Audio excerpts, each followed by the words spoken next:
কারণে এখানে এসে অবস্থান করতে হচ্ছে?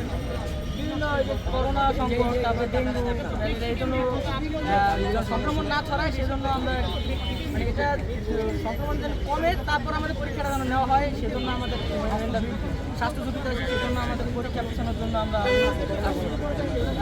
আমাদের 5ই আগস্ট আন্দোলন, তারপর ত্রাণ বিতরণের জন্য বন্যা, বিভিন্ন কারণে আমাদের পড়ালেখায় ব্যাহত ঘটেছে সেজন্য আমাদের সময় চেয়েছিলাম সম্পূর্ণ করার জন্য।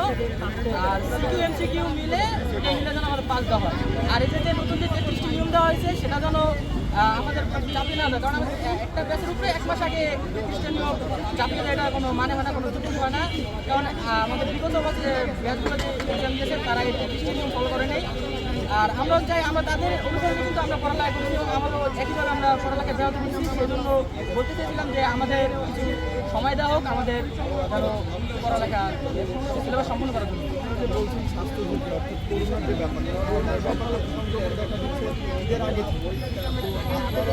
আমরা ঈদে বাকি সময়টা তো আপনারা পেয়েছেন, এর আগে তো আপনারা সময় পেয়েছেন, তো তখন আসলে কেন পড়াশোনার দিকে আপনারা ফোকাস করেন? আমাদের বিগত ব্যাচগুলো তো আমাদের যে সবাই টাইম পেয়েছে আমাদেরও তো সেই অধিকার আছে যে তাদের মতো আমরা সময় পাবো সিলেবাস শেষ করার জন্য। আমাদের কেন কম সময় দেওয়া হবে?